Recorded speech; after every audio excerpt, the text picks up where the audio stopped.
आपने मुझे इतने बड़े दायित्व के लिए चुना, मुझे उसके योग्य समझा। इससे मेरे आत्मसम्मान को, मेरे आत्मविश्वास को बहुत बल मिला है पिताजी। सुनिश्चित करता हूं इस बार आपको निराश नहीं करूं। और ये कार्य मेरे लिए इतना अधिक महत्वपूर्ण इसलिए है क्योंकि ये आचार्य चाणक्य की अंतिम कृपा थी मुझ पर। उन्होंने मेरा नाम प्रस्तावित किया था। बहुत ही महान आचार्य थे। यदि मैं उनकी अपेक्षाओं पर खरा उतर पाया तो ये मेरे जीवन की अपनी सबसे बड़ी उपलब्धि होगी। विजयी भव, यशस्वी भव।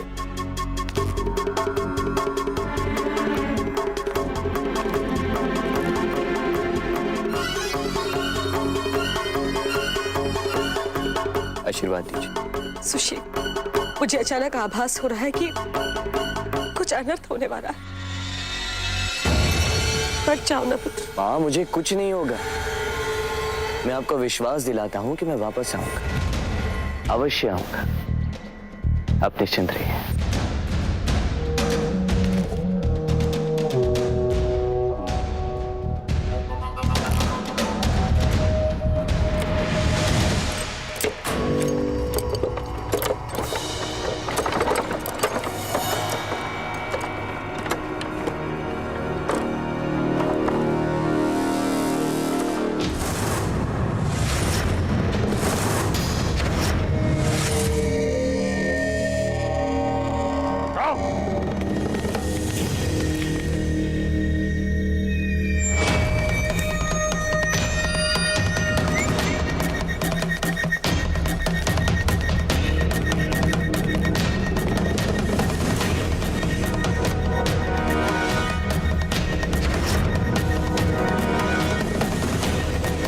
ये क्या है?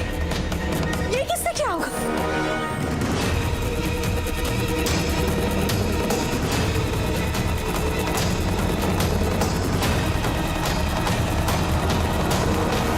ये वही व्यापारी है जो सम्राट के पास आया था कीचक के अत्याचारों की सूचना देने। जब सूचना देने वाले को कीचक ऐसा दंड दे सकता है तो कीचक को चुनौती देने वाले का क्या हाल होगा, इसकी कल्पना करना कठिन नहीं होना चाहिए। भले ही वो सम्राट बिंदुसार का ज्येष्ठ पुत्र सुशिम ही क्यों न हो, जो मुझे रोकने के लिए प्रस्थान करने वाला है। अब भी समय है, रोक लो उसे। कीचक एक अवसर दे रहा है, पहला और अंतिम अवसर। व्यापारी को तो साबुत भेजा है, सुशिम के इतने टुकड़े कर देगा कीचक की पहचानना असंभव हो जाएगा कि हाथ कौन सा है और पैर। तूने आज मुझे चुनौती दी है, सुशीम मौर्य को, एक मौर्य वंशी को।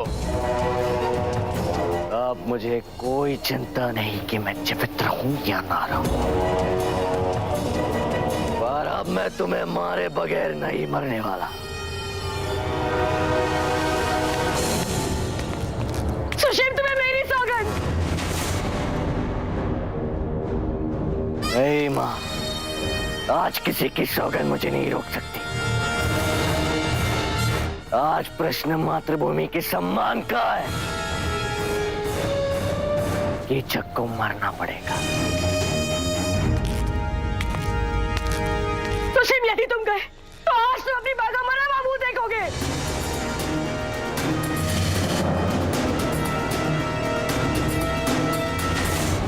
मां! महारानी! महारानी! मां, मां, अब ठीक तो है ना मां? मां, आप इतनी दुर्बल कैसे हो सकती है मां?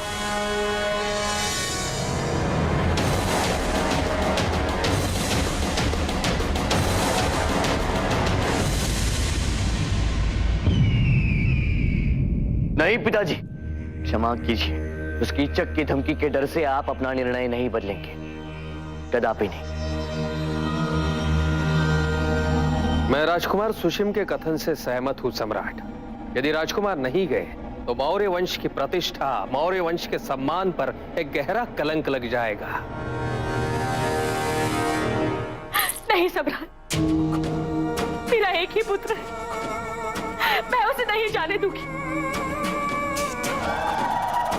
मौर्यों की प्रतिष्ठा पराक्रम पर कलंक नहीं लगाने का मूल्य मेरा सुशील नहीं चुका सकता, नहीं चुका सकता, नहीं जाने दूंगी मैं उसे।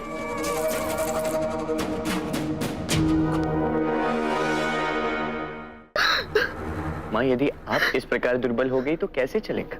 आपको तो मुझे आशीर्वाद के साथ विदा करना चाहिए कि जाओ पुत्र। यदि अपनी मातृभूमि के लिए तुमने अपने प्राण भी त्याग दिए तो भी हमें तुम पे गर्व है। ऐसी बात करनी चाहिए माँ आपने। और आप नहीं सुशील, मेरी सौगंध, तुम नहीं जाओगे। मैं कुछ नहीं सुनना चाहती, और यदि तुम गए तो तुम मेरा अंतिम दर्शन भी नहीं कर पाओगे।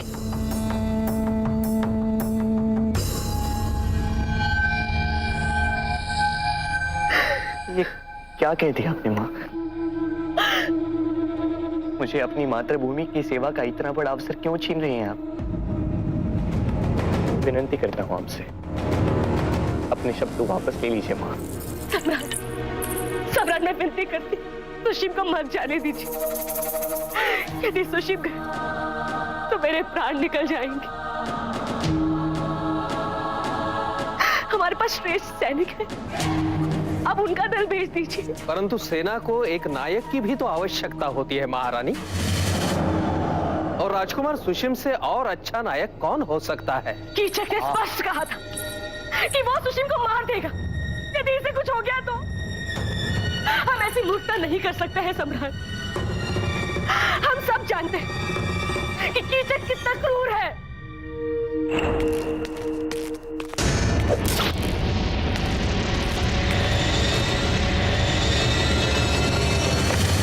अब कल इसका शव और कीचक का ये झूठा संदेश सम्राट को अपना निर्णय परिवर्तित करने पर विवश कर देगा। मुझे क्या नहीं था आप इतनी दुर्बल है। मुझे अपनी सौगंध के आपने अच्छा नहीं किया। क्या सोचेगा कीचक कि हम डरपोक हैं? बताइए ना। सुशील, आज से ऊंचे स्वर में बात नहीं।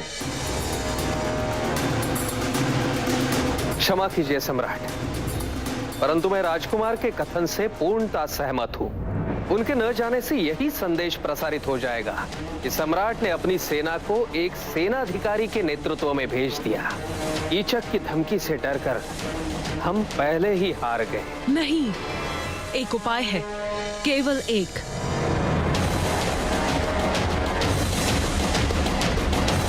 सम्राट का सुषम को ना भेजने का कोई महत्व नहीं रहेगा यदि सम्राट ये घोषित करे कि वो स्वयं कीचक को पराजित करने जाएंगे। इससे कीचक भी भयभीत होगा और तक्षशिला की प्रजा का मनोबल भी बढ़ेगा। केवल यही निर्णय हमें उपहास का पात्र बनने से रोक सकता है। आचार्य की निर्मम हत्या के पश्चात ऐसे भी लोगों को लग रहा होगा कि सम्राट क्यों कुछ नहीं कर रहे हैं। उन सभी के प्रश्नों का उत्तर मिल जाएगा। आप ठीक कह रही है माँ, मुझे स्वयं प्रस्थान करना होगा। नहीं, ये सारे मिलकर पिताजी को फंसा रहे हैं। अवश्य कोई षड्यंत्र है। जिस प्रकार आचार्य को बाहर बुलाकर उन पर आक्रमण किया गया, उसी प्रकार कहीं पिताजी को भी हानि पहुंचाने की योजना ना हो। और फिर पिछली बार जब पिताजी पाटलिपुत्र से गए थे तो यहाँ कैसे अराजकता फैलाती थी इन लोगों ने। पाटलिपुत्र की सुरक्षा हेतु, माँ की सुरक्षा हेतु, पिताजी की अपनी सुरक्षा हेतु उनका यहाँ रहना अनिवार्य है। महामात्य जी सम्राट। कीचक को संदेश भेजिए कि हम स्वयं आ रहे हैं, उसके मृत्यु के रूप में। जो आज्ञा सम्राट। नहीं पिताजी, मैं जाऊंगा तक्षशिला।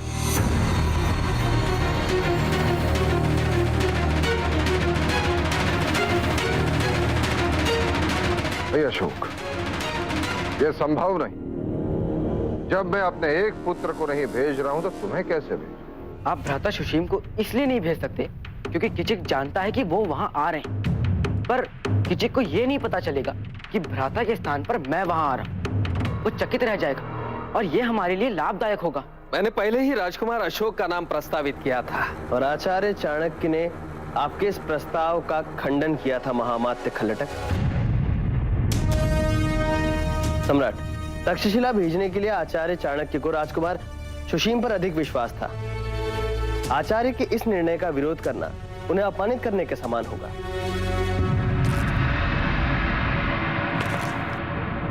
क्षमा करिए आचार्य, किंतु आचार्य के निर्णय परिस्थितियों के अनुकूल होते थे। जब उन्होंने मेरे नाम का खंडन किया तब तक्षशिला की परिस्थितियां भिन्न थी। आज यदि वो यहाँ होते तो वो मेरा समर्थन अवश्य करते। और फिर महामात्र के पद पर आचार्य खलटक की नियुक्ति भी तो आचार्य चाणक्य की इच्छा से हुई थी।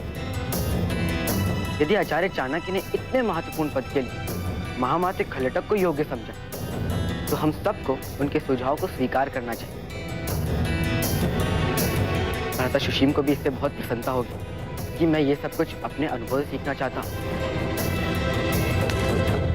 पिताजी, मुझे विश्वास है कि मैं तक्षशिला की समस्या का समाधान कर सकता हूँ। केवल मुझे आपकी अनुमति और आशीर्वाद की आवश्यकता है। और यदि आपने नहीं दिया तो मैं यही समझूंगा कि आपको मुझ पर विश्वास नहीं।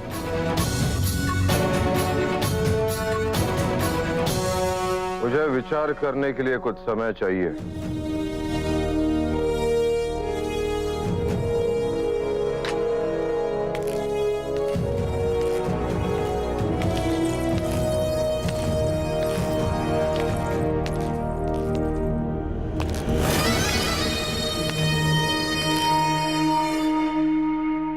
अपने ही पैर पे कुल्हाड़ी मार ली तुमने।